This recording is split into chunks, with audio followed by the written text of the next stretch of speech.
नमस्कार, मैं रेखा दीक्षित आपका स्वागत करती हूँ अपने YouTube चैनल रेखा दीक्षित में।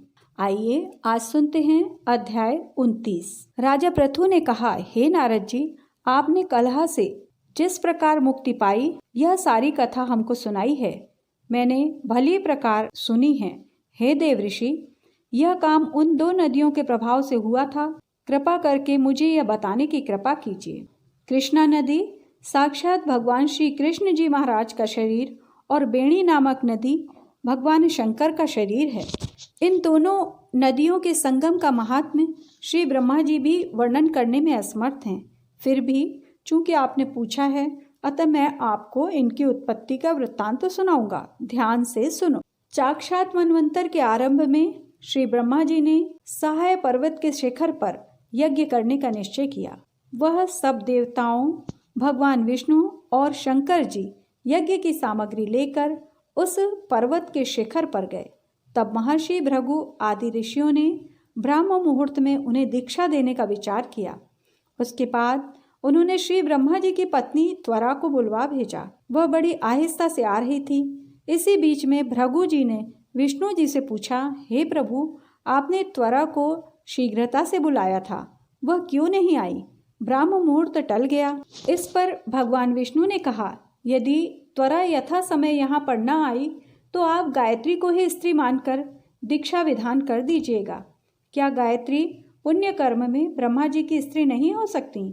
नारद जी बोले, भगवान शंकर ने विष्णु जी की बात का समर्थन किया। यह बात सुनकर भृगु जी ने गायत्री को श्री ब्रह्मा जी की दाईं ओर बिठाकर दीक्षा विधान आरंभ कर दिया। ऋषि मंडल गायत्री की दीक्षा दे ही रहा था कि इतने में त्वरा भी यज्ञ मंडप में आ पहुंची। श्री ब्रह्मा जी के पास में गायत्री को देखकर ईर्ष्या से क्रोधित होकर त्वरा ने कहा, जहाँ अपूज्यों की पूजा होती है और पूज्यों की अप्रतिष्ठा होती है, वहाँ पर दुर्भिक्ष, मृत्यु तथा भय दोनों अवश्यमेव हुआ करते हैं। यह गायत्री जी ब्रह्मा जी की दाईं ओर तथा मेरे स्थान पर बैठी हैं। यह अदृश्य बहने वाली नदी होंगी। आप लोगों ने अविचार से इसे जो मेरे स्थान पर बैठाया है, अतः आप भी सबके सब जड़ रूप नदियां होंगे। नारद जी ने राजा पृथु से कहा, हे राजन, इस तरह त्वरा के शाप को सुनकर गायत्री मारे क्रोध के लाल बबूका होकर अपने ओंठ काटने लगी। देवताओं के मना करने पर भी उसने उठकर त्वरा को शाप दे डाला। गायत्री ने कहा, ब्रह्मा जी जैसे तुम्हारे पति हैं, वैसे ही मेरे भी पति हैं। तुमने व्यर्थ ही शाप दिया है, अतः तुम भी नदी हो जाओ। नारद जी ने कहा, तब तो देवताओं में भी खलबली मच गई। वह त्वरा को दंडवत करने लगे। हे देवी, तुमने जो ब्रह्मा आदि सब देवताओं को शाप दिया है, इससे यदि हम सब जड़ रूप नदियां हो जाएंगे तो फिर निश्चय ही यह तीनों लोक न हो जाएंगे, क्योंकि यह शाप तुमने बिना विचारे दिया, अतः तुम इसे वापस ले लो। त्वरा ने कहा, हे देवतागण, आपने यज्ञ के आरंभ में गणेश पूजन नहीं किया है, इसीलिए यह विघ्न उपस्थित हुआ है। मेरा यह शाप कभी खाली नहीं जा सकता। इसलिए आप सब अपने अंगों से जड़ीभूत होकर अवश्यमेव नदियां बनोगे। हम दोनों सौते भी अपने अपने अंशों से पश्चिम से बहने वाली नदियां बनेंगी। नारद जी ने राजा पृथु से कहा, त्वरा की यह वचन सुनकर सभी देवता, विष्णु, शंकर आदि अपने अपने अंशों से सब नदियां बन गए।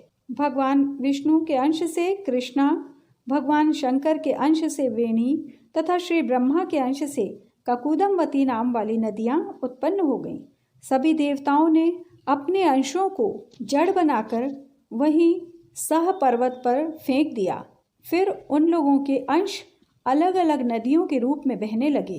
देवताओं के अंशों से हजारों की संख्या में पश्चिम वाहिनी नदियां उत्पन्न हो गईं। गायत्री और त्वरा दोनों का नाम सावित्री पड़ा। श्री ब्रह्मा जी ने यज्ञ स्थल पर भगवान विष्णु और शंकर जी की स्थापना की। दोनों देवता महाबल तथा अतिबल के नाम से विख्यात हुए। राजन, कृष्णा और वेणी नदी की उत्पत्ति का यह वर्णन जो मनुष्य सुनेगा, उसे दर्शन और स्नान का फल प्राप्त होगा। इस प्रकार कार्तिक महात्म्य का 29वां अध्याय संपूर्ण हुआ। अगले एपिसोड में अध्याय 30 प्रस्तुत किया जाएगा। जय श्री कृष्णा।